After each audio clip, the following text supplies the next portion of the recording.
Assalamualaikum warahmatullahi wabarakatuh. Selamat pagi teman-teman mahasiswa semuanya. Salam sejahtera bagi kita semua. Bagi teman-teman yang memang menonton video ini di malam hari, tetap saya ucapkan selamat pagi ya, karena memang kebetulan pengambilan video ini di pagi hari. Ya baik teman-teman semuanya, saya akan memberikan pengantar ya terkait dengan perkuliahan kita. Ini terkait dengan hak dan kewajiban pejabat pemerintah. Ya, dalam pertemuan sebelumnya kita telah bahas secara bersama-sama dan kemudian hari ini saya akan memberikan pengantar terkait dengan hak dan kewajiban pejabat pemerintah. Nanti kita akan ulas kembali secara bersama-sama ya di ruang secara offline begitu. Nah, sekarang hak dan kewajiban pejabat pemerintah ini diatur dalam pasal 6 Undang-Undang Nomor 30 Tahun 2014 tentang administrasi pemerintahan. Teman-teman boleh buka undang-undangnya dan materinya juga boleh ya untuk sambil dibuka sambil mendengarkan video ini. Nah, yang pertama kita berbicara terkait hak terlebih dahulu. Dalam ayat 1 ya dikatakan pejabat pemerintah memiliki hak untuk menggunakan kewenangan dalam mengambil keputusan dan atau tindakan. Kemudian ayat 2-nya menyatakan hak sebagaimana dimaksud dalam ayat 1 meliputi satu, melaksanakan kewenangan yang dimiliki berdasarkan ketentuan, peraturan perundang-undangan dan asas-asas umum pemerintahan yang baik. Seperti dalam pertemuan kuliah sebelumnya, teman-teman, saya pernah mengatakan dan suka mengatakan bahwasannya kita sebagai pejabat pemerintah itu dalam melaksanakan kewajiban atau tindakan kita itu harus memperhatikan yang namanya asas peraturan perundang-undangan terlebih dahulu. Kenapa kemudian? Karena kita itu ya negara hukum dan menganut yang namanya asas legalitas. Jadi setiap tindakan ya keputusan yang akan kita ambil, maka kita harus memperhatikan undang-undang yang mengatur terlebih dahulu mengenai hal tersebut. Ya, tindakan apa atau keputusan apa yang akan kita ambil. Harus ada dasar hukumnya terlebih dahulu. Nah, kemudian yang selanjutnya selain daripada kita memperhatikan yang namanya peraturan perundang-undangan, kita juga harus memperhatikan yang namanya asas-asas umum pemerintahan yang baik. Ini satu kesatuan nih yang tidak dapat dipisahkan ya. Jadi ketika memang kita sebagai pejabat publik mengambil suatu keputusan atau tindakan, maka peraturan perundang-undangan dan asas-asas umum pemerintahan yang baiknya itu harus kita perhatikan. Jangan sampai ya kita mengabaikan asas-asas umum pemerintahan yang baik. Kenapa? Karena keputusan kita, apalagi yang bersifat final ya, konkret dan individual, itu bisa diuji. Diuji di mana? Di pengadilan tata usaha negara ya, keputusan itu. Nah, kemudian yang selanjutnya itu menyelenggarakan aktivitas pemerintah berdasarkan kewenangan yang dimiliki ya, jangan sampai kewenangan kita itu 1 sampai B gitu atau 1 sampai 5 gitu, tapi kita melebihi kewenangannya. Maka daripada itu ya kita itu harus paham dulu nih, kita di posisinya itu jabatan apa yang kita miliki, posisinya seperti apa, maka kita harus paham batas-batas kewenangan yang kita miliki. Jangan sampai kita melampaui batas kewenangan kita, itu tidak boleh. Nah, kemudian menetapkan keputusan berbentuk tertulis dan atau elektronis atau menetapkan tindakan ya. Jadi kita diberikan hak nih untuk menetapkan keputusan baik berbentuknya tertulis gitu kan atau elektronis dan atau menetapkan tindakan. Yang selanjutnya ini menertibkan dan atau menerbitkan, mengubah, mengganti, mencabut atau menunda ya dan atau membatalkan keputusan dan atau tindakan. Jadi kita diberikan kewenangan ya terhadap keputusan atau tindakan kita itu untuk mencabut atau juga membatalkan. Kalau memang ada hal-hal lain yang ditemukan ya, apakah memang hal itu bertentangan dengan undang-undangnya atau memang tidak sesuai dengan asas-asas umum pemerintahan yang baiknya, maka itu kita diberi kewenangan untuk melakukan hal itu. Kemudian E-nya menggunakan diskresi sesuai dengan tujuannya. Nah, diskresi ini adalah kebebasan yang dimiliki oleh kita ya sebagai pejabat publik untuk mengambil suatu keputusan atau tindakan apabila saat belum ada peraturan perundang-undangannya. Namun hal ini urgent, perlu itu kita ambil.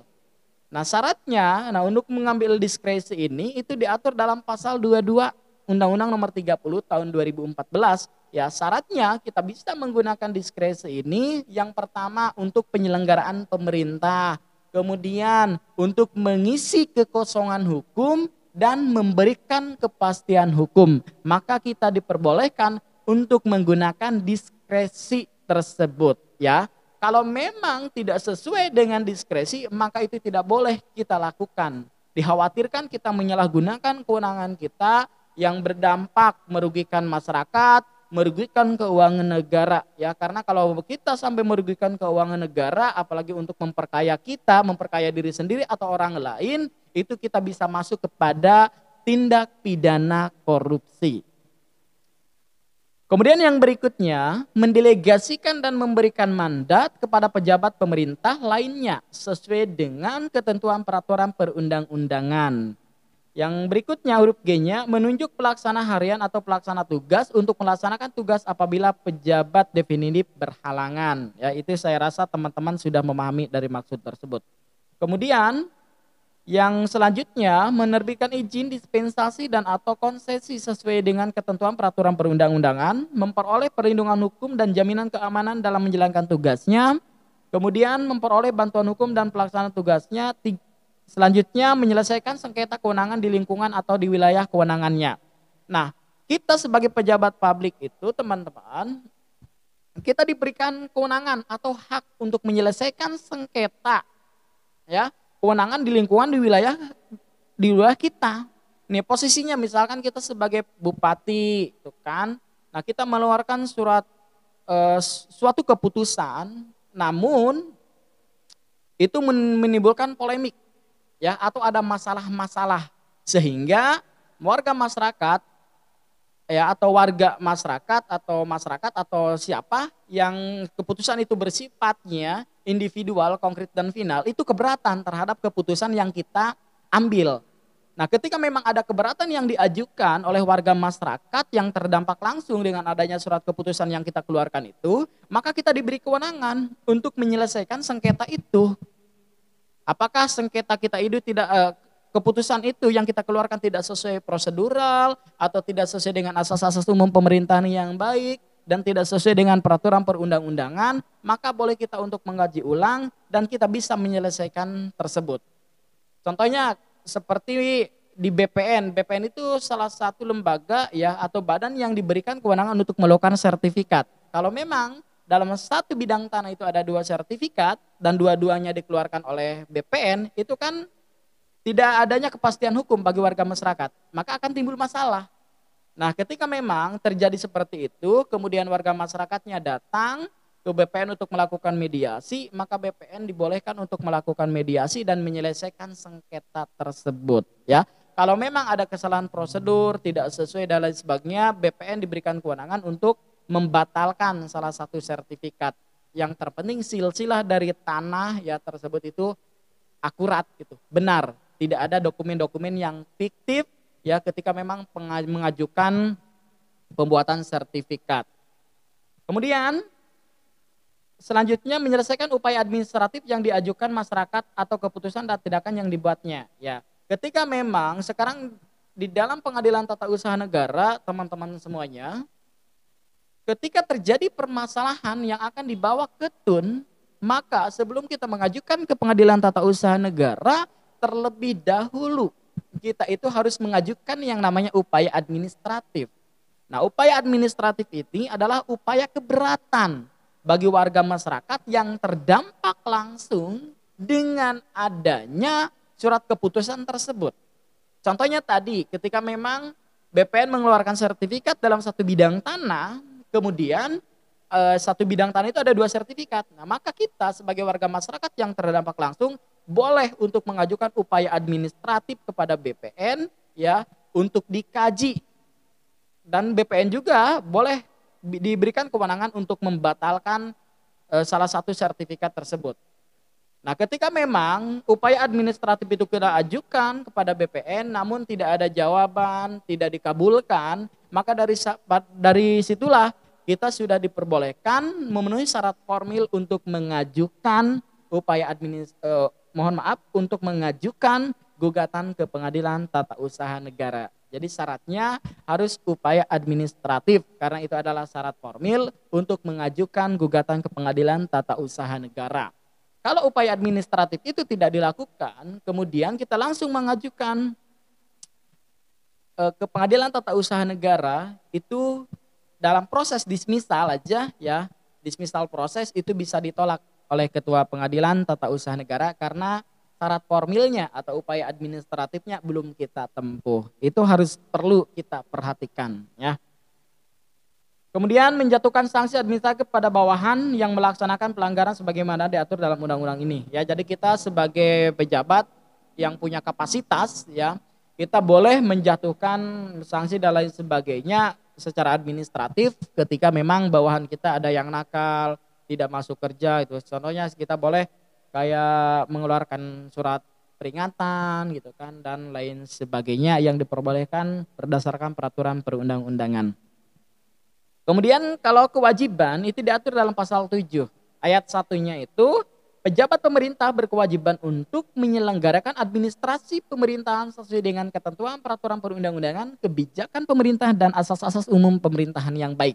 Ya, jadi tadi sudah saya sampaikan bahwa kita sebagai pejabat publik dalam melaksanakan ya atau dalam mengambil keputusan atau tindakan dan melaksanakan tugasnya tentunya kita itu harus berdasarkan peraturan perundang-undangan ya dan asas-asas umum pemerintahan yang baik begitu.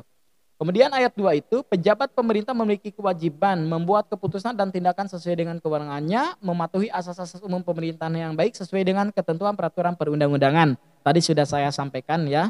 Kemudian mematuhi persyaratan dan prosedur pembuatan keputusan dan atau tindakan. Nah, ini perlu kita perhatikan. Kenapa? Kalau memang keputusan atau tindakan tidak sesuai dengan syarat, tidak sesuai dengan prosedur, maka tadi keputusan itu bisa diuji oleh warga masyarakat yang terdampak langsung dengan surat keputusan yang kita keluarkan sebagai pejabat publik. Kemudian mematuhi undang-undang ini di dalam menggunakan diskresi, ya tadi sudah saya sampaikan juga. Kemudian memberi bantuan kedinasan dan badan atau pejabat pemerintah yang meminta bantuan untuk melaksanakan penyelenggaraan pemerintah tertentu. Kemudian huruf F-nya memberikan kesempatan kepada warga masyarakat untuk didengar pendapatnya sebelum membuat keputusan atau tindakan sesuai dengan ketentuan peraturan perundang-undangan. Ya, jadi kita memberikan kesempatan kepada warga masyarakat untuk didengar pendapatnya. Ya, kenapa? Agar keputusan atau tindakan yang kita ambil itu sesuai dengan undang-undangan, kemudian bisa bermanfaat bagi warga masyarakat. Yang selanjutnya memberitahukan kepada warga masyarakat yang berkaitan dengan keputusan atau tindakan yang menimbulkan kerugian paling lama 10 hari kerja terhitung sejak keputusan dan atau tindakan menetapkan atau dilakukan. Kemudian menyusun standar operasional prosedur pembuatan keputusan atau tindakan, memeriksa dan meneliti dokumen administrasi pemerintahan serta membuka akses dokumen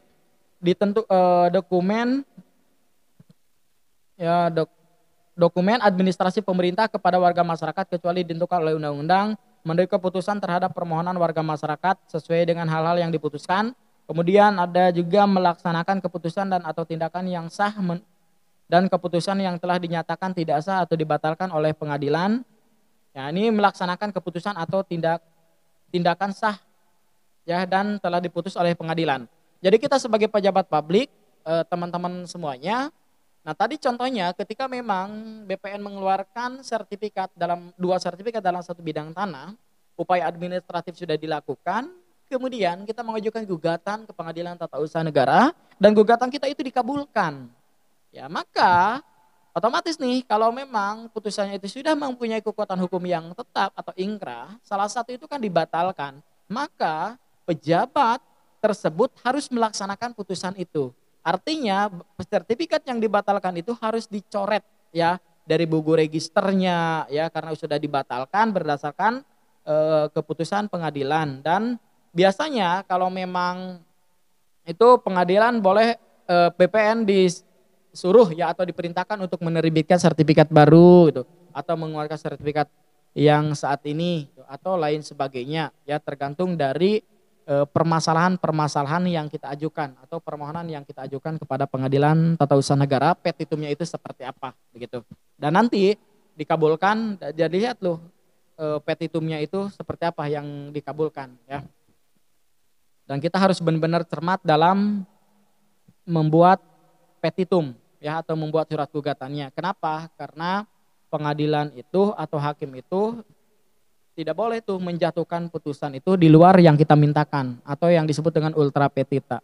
Maka kita harus cermat ya, kalau memang kita belum punya sertifikat itu kan meminta penerbit sertifikat baru, kemudian kalau memang ada dua ya dikuatkan, kemudian yang satu itu kan pasti kita meminta dibatalkan dan dicoret dari buku registernya.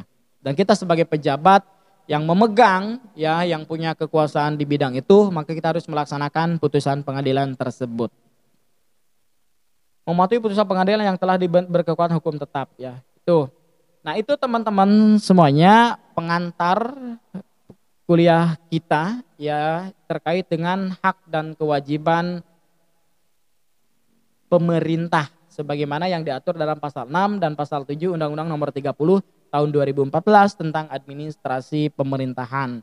Nah, sekian pengantar untuk perkuliahan hari kali ini ya. Nanti kita akan bertatap langsung atau kuliah secara offline, kita akan ulas ya, kita akan diskusikan lagi secara bersama-sama.